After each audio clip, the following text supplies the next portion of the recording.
This conference will now be recorded. Hey everybody, it's Tammy here with another Rebel Agents Dispatch, and you like my hat? Like my hat? It's my Fun with Annuities hat. Yeah, Fun with Annuities.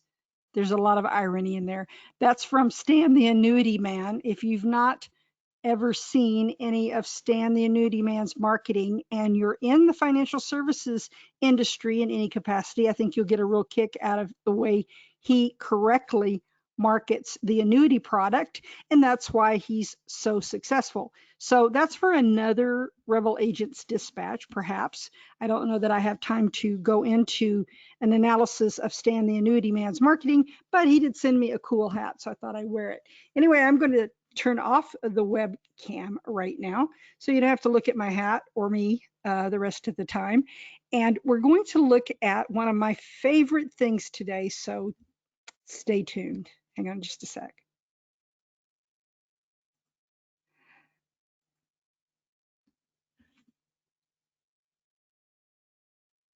Okay, so I don't know why that's up there, but let's look at my screen for just a moment here. I want to talk to you today about radio. Yes, radio and podcasting and all that great stuff. And I want to do, yesterday, or how it was 2 or 3 days ago, I did a review of Trifecta. And during that review, I pointed out that several times in the Trifecta marketing piece, and if you haven't seen it yet, you can go to the Safe Money Trends YouTube channel. Just look up Safe Money Trends YouTube. You go straight to the channel and you'll see the Trifecta marketing analysis that I did. If you haven't done it, because throughout that marketing piece, they refer to Safe Money Radio. So obviously, somehow or another, it's a component that factors in. So either they're giving the trifecta away when people sign up for Safe Money Radio, or somehow or another they're tied together. I'm not sure exactly what the offer is. Maybe some of you that are doing it can actually tell me. So today, what I want to do is go into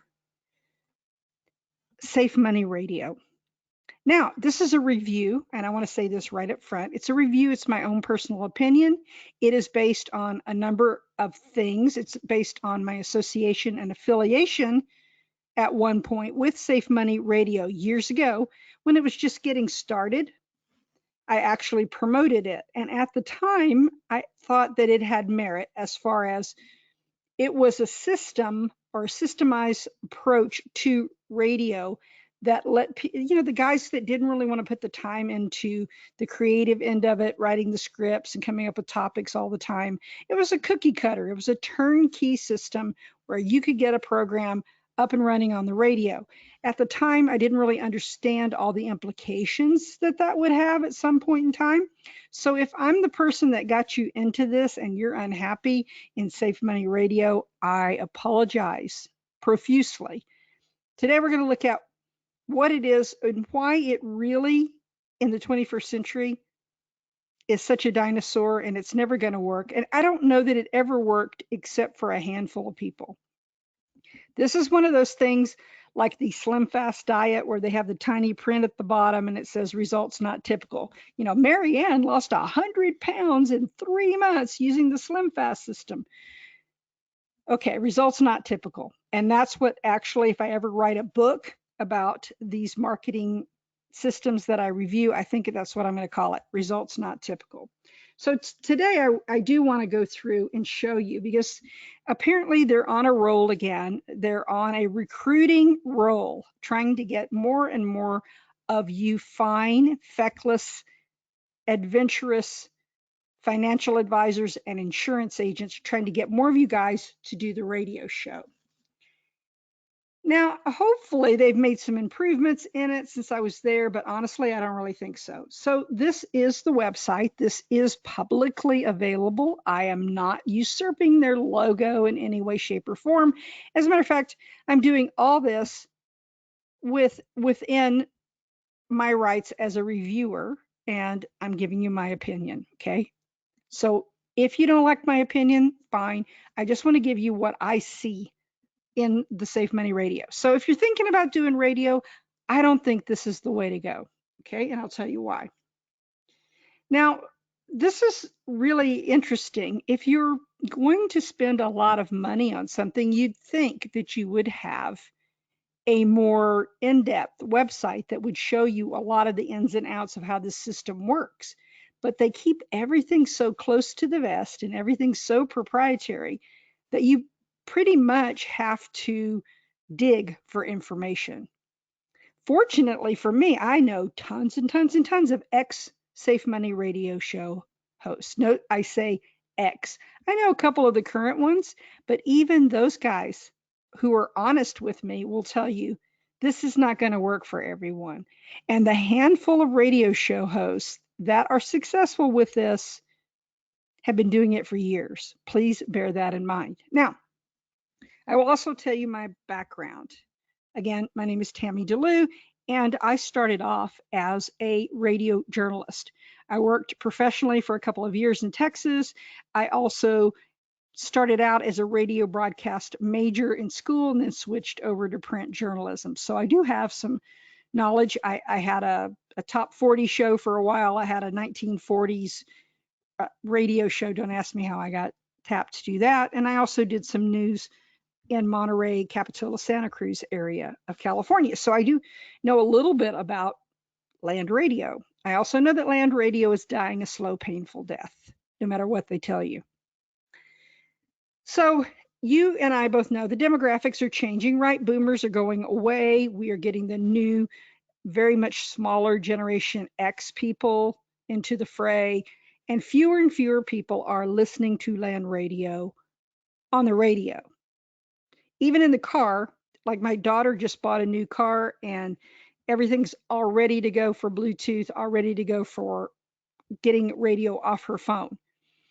In her case, she uses Spotify, but there's a lot of other products out there, right? So people are in general never listening to radio anymore, unless they're ancient.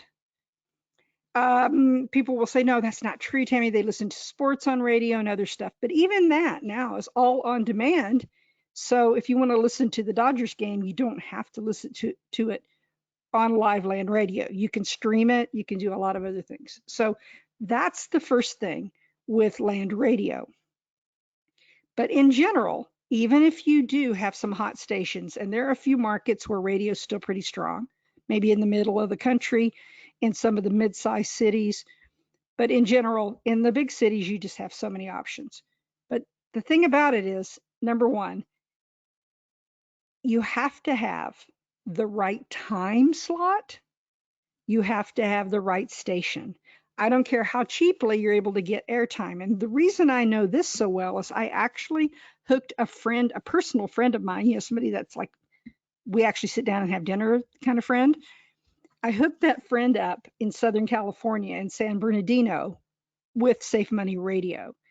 And from the get-go, there were issues. I mean, he was very good as a presenter and stuff, but the budget that was required, I mean, here in California, it's really competitive, just any kind of business you want to do. So, he got a station that was lousy. I think there were maybe 50 people listening to it. I don't know. He never got call-ins. He spent a lot of money, even though he had a lesser station. He spent a lot of money on the airtime, probably more than he should have. I think it was marked up. I strongly suspect that Safe Money Radio probably does a pretty hefty markup on their radio time. So he wasn't able to negotiate the kind of deal he wanted. He also wasn't able to get the time slot that would have made sense, right? So if you want prime time slot, which would be morning commute, right, or evening commute, it's going to cost you a fortune.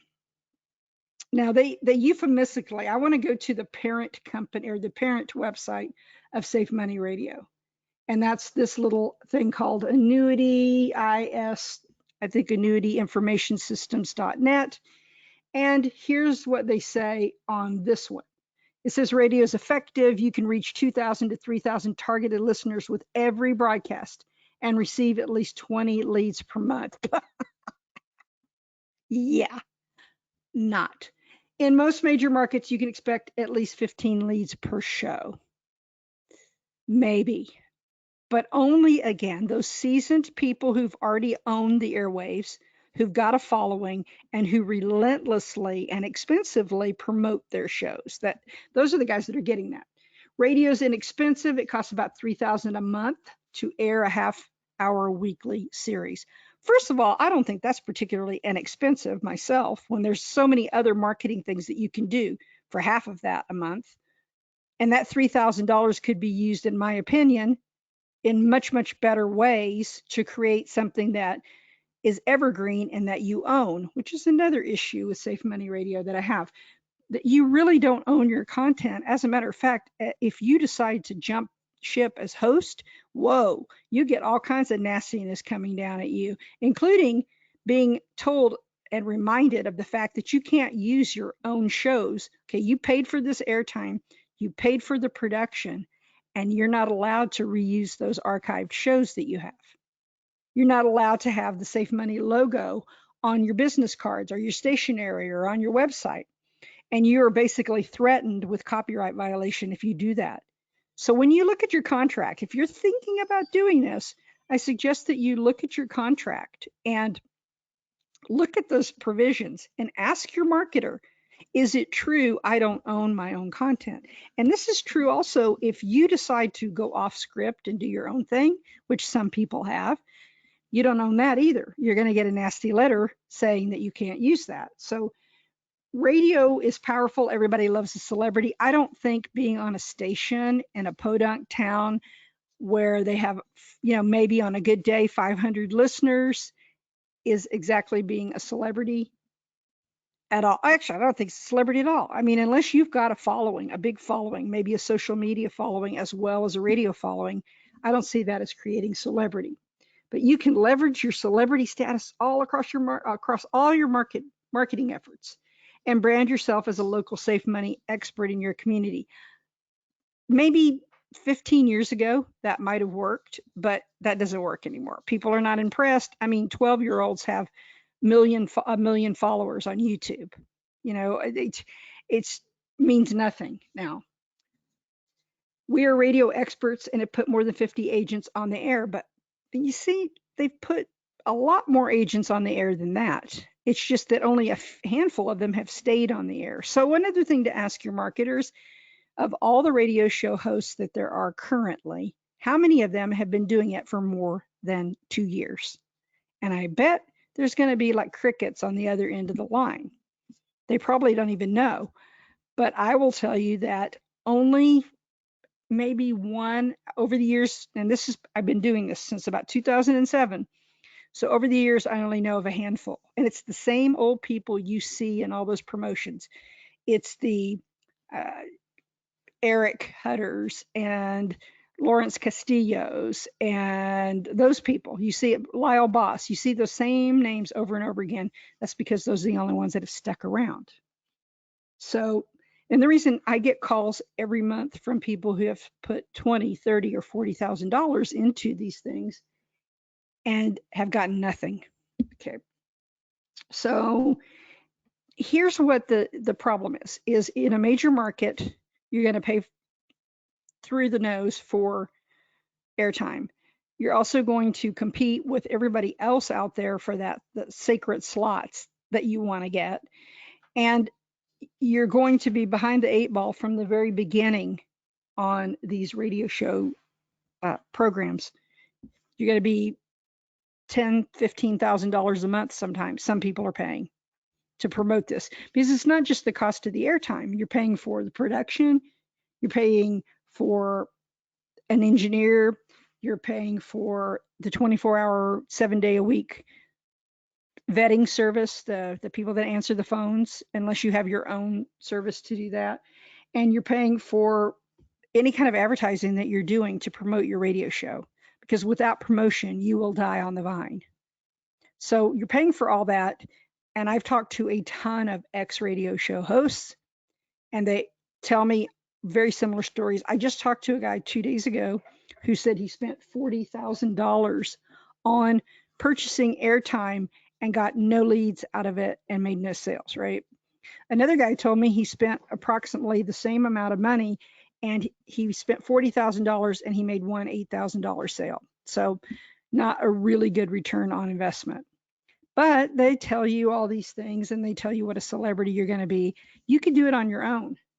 And the way you would do it is to do a really good professional podcast and promote it for the same amount of money or less. You could build up, I'm not saying you're going to be Joe Rogan, but you can build up a lot of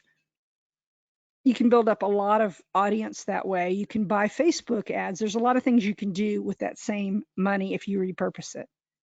So I know guys that are doing it, they're having great results. They're having better results than they had with this. So this is my thing on why this radio show doesn't work. Number one, too much money for airtime, too much upfront expense. It puts you under pressure.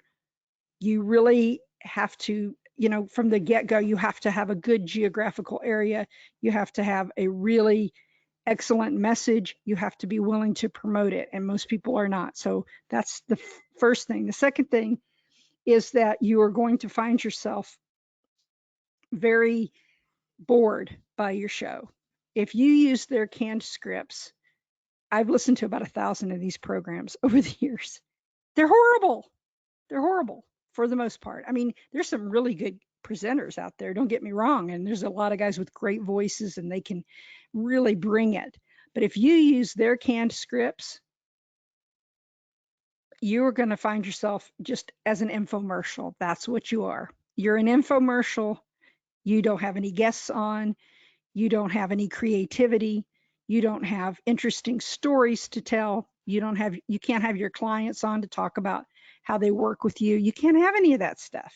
And if you try it, maybe the top guys are able to get away with some stuff, but by and large, you can't have that. And if you do become emboldened and do that, what's going to happen is they're going to end up owning your content as well. So wouldn't it be better, just think about this, wouldn't it be better for you to produce and have it professionally edited or whatever, your own podcast or video cast?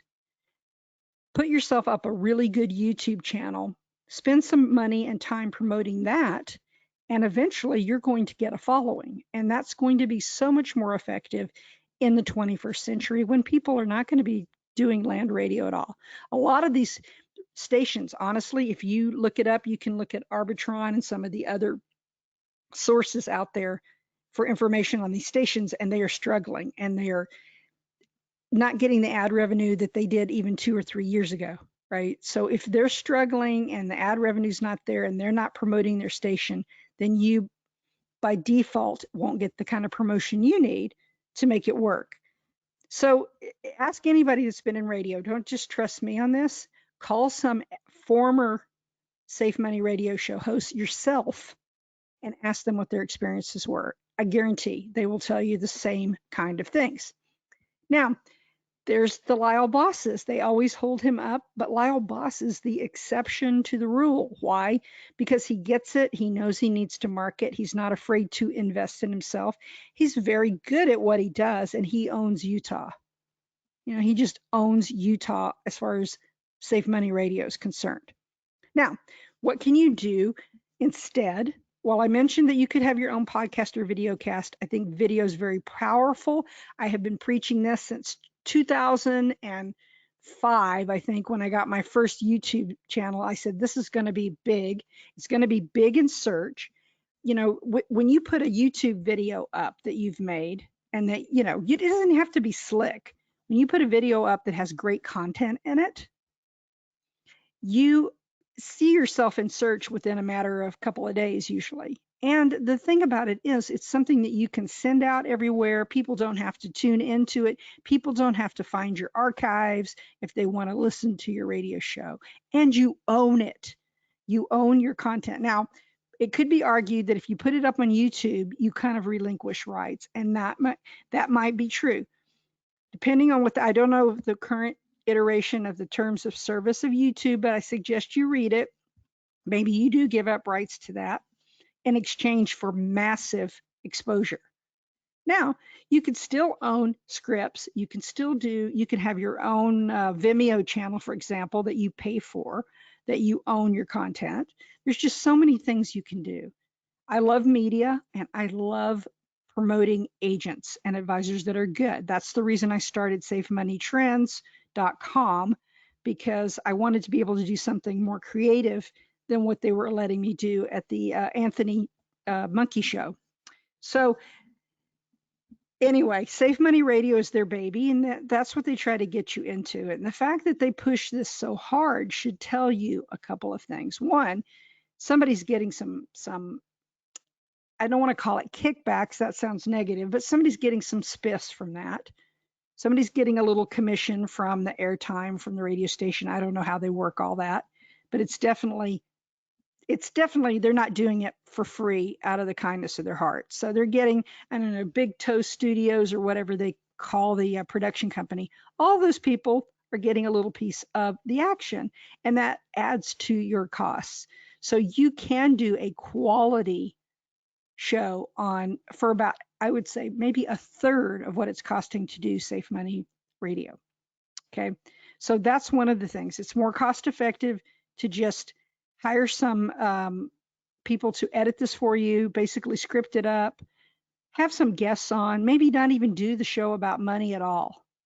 Maybe do it about fly fishing or football or something else. Anywhere your ideal demographic hangs out, maybe you want to relate to them and do a cooking show. You don't have to talk about what you're doing on your show. It just needs to be interesting, informative content that people will like, right? That's so critical. Now, can you have some commercials? If you're smart, what you'll do is make a really good radio show about some topic. Let's say maybe just celebrity news, right? And people really like that, and you do a celebrity news thing, and then you make advertisements for your free book, for your free annuity guide, for your free real estate investing guide, whatever it is that you have, and you put those ads and you sponsor your own program, right? That's one way to do it. I have a lot of ideas for this. What I hate to hear is agents telling me how much money they wasted. Number one, by buying bad leads. That's the number one way they waste money. And number two, buying into this system, buying into this idea that they're going to become this wonderful celebrity, and that, but like PR log is what they're going to send out this PR log press release, but you can do that yourself and it doesn't cost you any money. So why wouldn't you? There's so many things you can do to promote yourself. You can even pay someone. You could, people pay me to do these kind of things all the time, but you can pay someone, and even paying a third party is still cheaper than doing this, right? So the odds are, I'm not saying you won't succeed. I hope if you're listening to this and you are a Safe Money Radio host, I hope you do succeed. I really do. I'm not an FMO, IMO. I don't care who you write your business with. I don't care about any of that. I only care that you are getting what you paid for and that you're successful, right? So I don't have a bone to pick with these guys other than the fact that they overcharge for things that are not effective, and they exaggerate the effectiveness. They use the same testimonials over and over again. I want to see a brand new radio show host. I mean, somebody that's been doing it for 6 months or less. I want to see them. Wow, John Smith got 15 leads in one day. But you never see that. And here's what happens. This is the insidious thing to me, is that you go and complain. You've spent, let's say you tapped out your equity in your home and you spent $6,000 to start the radio program.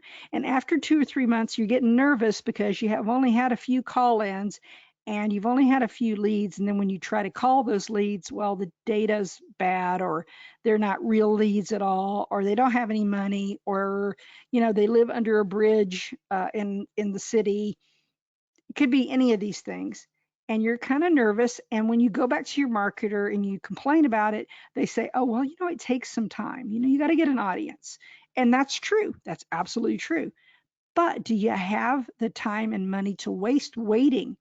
Because when I was, one of the programs I worked on was Living Wealthy Radio, and we started it as a land radio, Teresa Kuhn and I, as a land radio program out of Austin, Texas. For the first few episodes, I was even her co-host. So I would recorded here in California and so on and so forth. But we did live radio from Austin, Texas. It was a lot of fun. She got to go to the studio. They had a producer, everything. But it was extremely prohibitively expensive. So after a couple of years, we moved. We were one of the very first advisors, one of the very first agents to move our radio show from land radio to digital. And we've never looked back. If you go to Safe Money Radio, you will see that a lot of the shows aren't about money. I mean, not Safe Money Radio, I'm sorry. Living Wealthy Radio.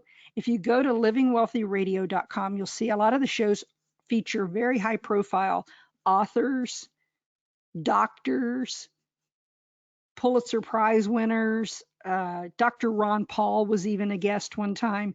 We went for human interest. We went for lifestyle. And Teresa was able to promote what she does very, very easily and very subtly by doing that. So the point is, when she moved from land radio over to digital radio, her costs were cut like in half at least, maybe even to a third of what they were before. So it was a good move. And she owns her content. She owns the archives. She can use these shows over and over again. Many of them hold up, even though I think the last one was done several years ago.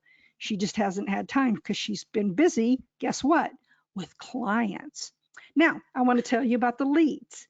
Did we get a ton of leads from these radio shows? No, not at all, even though we had a pretty big audience toward the end there. What did Teresa get out of this then? Well, number one, she got content she could use over and over again and send out to people and, record onto CDs if she wanted, or upload to her website, or, put on a YouTube video, whatever. She had tons of actionable, interesting content. That's number one. Number two, when people did contact her eventually through any of her other marketing methods, they would inevitably say, oh yeah, I heard your show with so-and-so on the radio. That was so interesting. Thank you for that. So what did it do? It created goodwill. It broke down barriers. It made her seem like more of a, real flesh and blood person. And I can't tell you how valuable that is. That is sort of makes you close more sales, I think. And so if they said to you, well, Safe Money Radio can help you close more sales by breaking down barriers that people have, that by making you accessible because you're working with them digitally maybe, and there's a trust factor there. There's a trust factor that comes with a radio show or podcast. So that might be a better way for them to market this instead of talking about the leads. Now, you need to make sales to make this work. So if you're thinking this is going to be your lead, filling your lead pipeline completely to the point where it's clogged, there's so many leads, probably not going to happen, okay? Probably not. It could by some miracle, it's by some miracle people win America's Got Talent too, but there's 4,000 or 5,000 people that try out. So what are the odds? And since you're a person that works with money, you got to be realistic and say, am I going to get enough out of this to make it worthwhile? And that's the reason I wanted to talk to you about Safe Money Radio. It has nothing to do with the fact that I think Tony Owen likes to cut his own nose off to spite his face, and he enjoys bullying people like myself. Yeah, that irritated me, but that's not the reason. I've had the same issues with Safe Money Radio for years when he wasn't even involved in it. So before you sign up, before you sign on the line, which is dotted, please look more into this. Talk to, not to the Lyle bosses and not to the Eric Hutters and those guys. Don't talk to them. Talk to people who sincerely tried this for 5 or 6 months, wasted a lot of money and time, and were disenchanted by the whole process, because you want to hear both sides. You don't want to just hear about the glory. You want to hear about the challenges and the failures as well. So if you're thinking again about safe money trends, go on over there to that website, check it out. It is by invitation only. I'm not trying to sell anything. That's what's irritating to Anthony, I think. I just really don't care. I don't consider him a competitor in any way, shape, or form, but I do consider that sometimes, in my own opinion, he and his marketers take advantage of you guys. Don't let that happen. Take care. For safemoneytrends.com and for the Rebel Agent Dispatch, I'm Tammy DeLue. Have a great day.